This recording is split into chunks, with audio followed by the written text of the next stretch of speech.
We've got Michael Portillo and we've got Kate Hardcastle. Yes, so Kate, let's kick off, shall we, first of all, with this story that you've chosen from the FT, which is a really interesting one about the right to repair our own tech. What's it about? So there's a lot of call on the manufacturers, particularly in America right now, to understand how they can give better service to us as customers on this right to repair.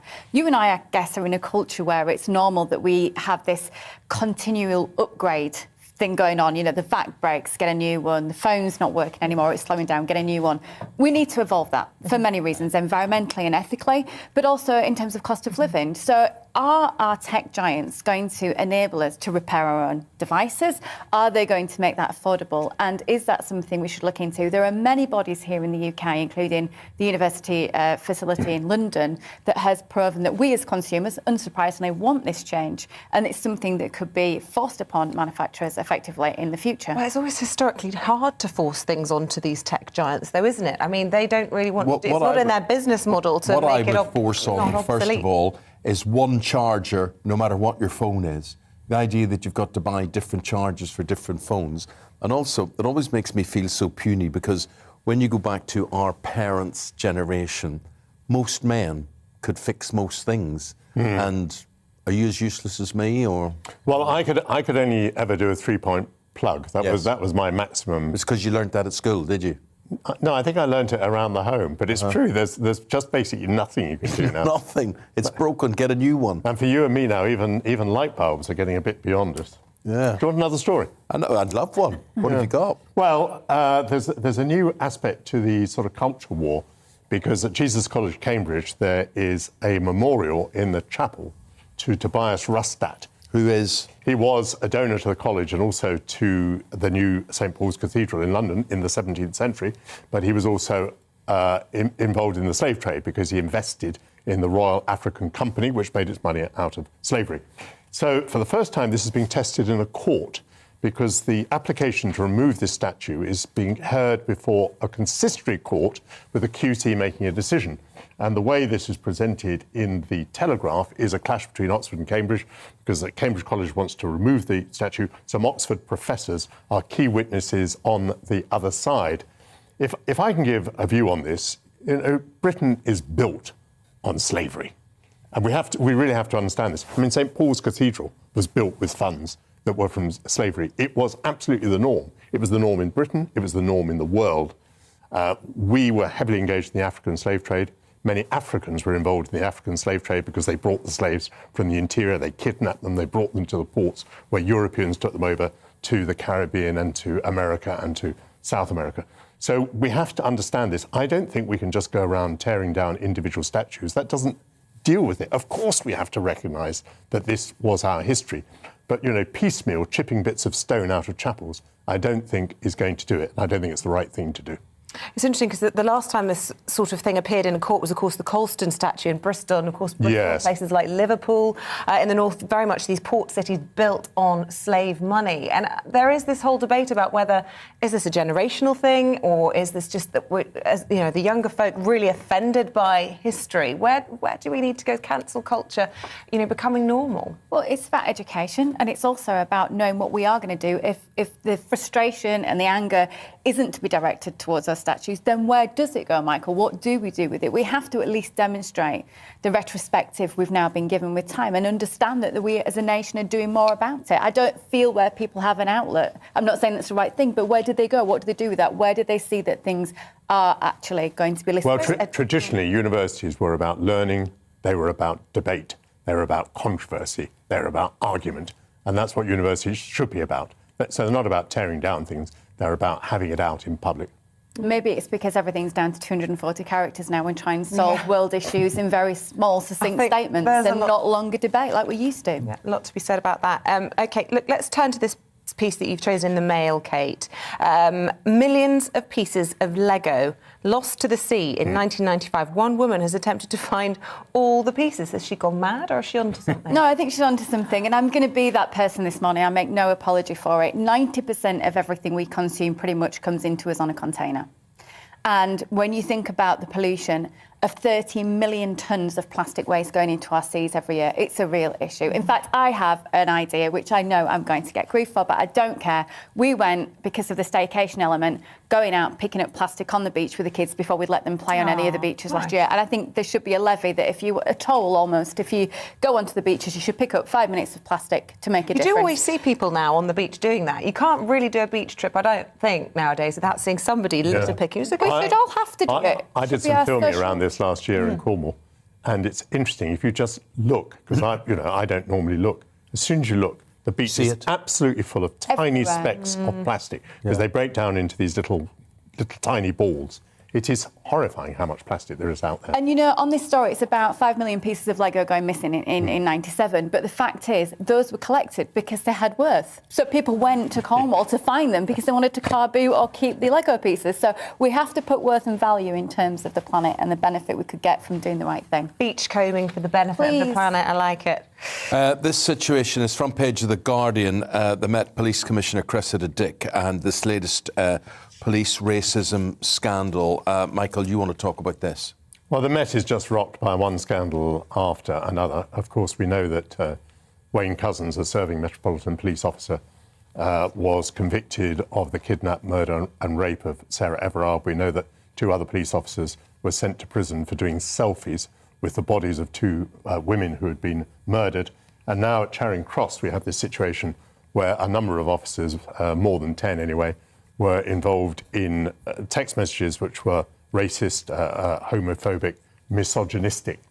So the Home Secretary has said that she does not believe that these are isolated incidents. She thinks there is a real cultural issue. Sadiq Khan, the Mayor of London, has got involved and said that he's put Cressida Dick on notice. How many times over the decades could we have had this conversation about the Met in crisis? How many times could we have spoken about the culture of the Met? And we're about to, or we have now, entrusted an investigation by the Met into what happened at 10 Downing Street. So in a way, the future of the Prime Minister is determined by this police force. And I must say, it's not a police force in which I have any great confidence. By the way, the icing on the cake is that one of the officers who was involved in the internal inquiry in which all these messages were revealed and he was disciplined was, of course, then promoted from constable to sergeant. Well, if I may use you as the voice of someone from outside the London bubble, do stories like this that are quite clearly levelled at one particular force actually result in people losing faith right across the country in police officers? It undermines the role and the hard work that officers at all the different constabularies and forces have to do. Well, of course it does, and I think that you wouldn't go too far to find other forces that have got experiences with challenges as well. I mean, when you talk about culture in a workplace environment is huge to change. It takes a lot of doing, a lot of commitment. So I think we want, again, deeds, not words here. What does that look like? Who's going to change it? Who are the outside influences going into that environment that stop that mentality? I'm sure for every great person out there, unfortunately, we know there are people that are using that as some kind of bizarre authority to try and stamp their ground with people because they think they can. We've got to change it because we should have trust and faith in that authority. But I would say to all of us sitting at this table today, we do live in a rarefied atmosphere because when you go out and you speak to other people, and I'll not name professions or jobs that they're in, and you have casual conversation with them, the type of language used, we live in a very politically aware environment, almost woke at times, and we're very aware of those sort of things. But in the real world, you will be quite shocked as to how people speak. And the culture within something like police forces or fire brigades or, various things, maybe the army, would perhaps be very masculine and perhaps a lot of completely different than what we would be used to. I think you make a valid point that we live in a rarefied world and there is a divide between what goes on, say, in the TV world and the rest of the country. However, I think it's pretty important that our police officers be not racist, homophobic. But I think one of the points I'm trying to make is there is an obvious lack of leadership on that front and there is an obvious lack of education with it. I mean, maybe socially we would be much more aware what to say or what not to say as well. Well, I think Kate makes a very good point that cultures take a very long time to change. But the Macpherson report into the Metropolitan Police was what? 20 years ago, wasn't it? Or was it more than 20 years ago? So we have literally been talking for decades about the culture of the Met. We've had one commissioner after another who's come in saying they're determined to change it, and indeed that it has changed. I mean, it's frequently been asserted that it has changed. It clearly has not. And, well, you know, whilst different groups in society may have different ways in which they converse, I entirely accept that. If you're in the public service and you're dealing with the public, and the public includes women, and it includes racial minorities, and it includes gay people, then public servants cannot, even privately amongst themselves, communicate in this manner, because then they're not giving a service to the public. So I accept your point of view up to a point, but I don't think it's any kind of excuse. No, it's not. It's not a point of view. It's an observation. Yes. I mean, I know, for instance, there is no way you would find on my phone messages like that. I just know that would not be me as a person. But I think there are other people who would see that as relatively normal for them. However, we object to it. So it is a thing within society, and it is a big image problem for the Met Police, because, as you say, you seek protection from these people, you would seek guidance from these people, and maybe our police forces need to be slightly more gentle, you know? Just open, and people feeling that they can go and get the support that they need, and that they are not going to be in any way dealt with one way or the other because of who they are. It should be an equal and fair play for all of us, and we should be able to trust the police. Absolutely. OK, let's move on to the story about menopause. Hardly a day goes by without a menopause story. This is page 4 of The Times, Kate. Apparently a menopause cream that is doing magical things. I'm glad that nearly a day doesn't go by without a story about it, because at 45, this is really important, and it affects 12 million women in the UK, which are going to be your viewers as well. And we need to take away the ridiculous taboo that makes this not a conversation. So it's talking perhaps that the government are looking into the potential of one product being available over the counter. Now, what we'll say in a brief amount of time, HRT comes in many different formats, and one format might not be suitable for everyone. So it's not the answer to everything.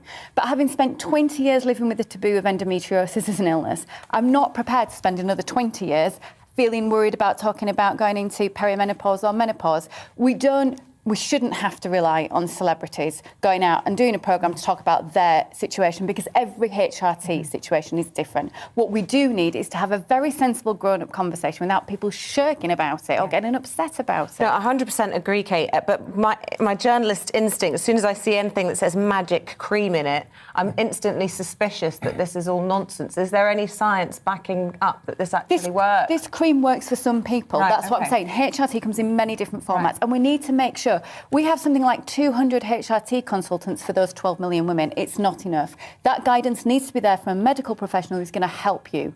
But we need to up the ante on this, Okay. Now the whole controversial issue of transgender sports people. Well, at the University of Pennsylvania, Leah Thomas has beaten her nearest rival by 38 seconds in the swimming pool, which is pretty amazing.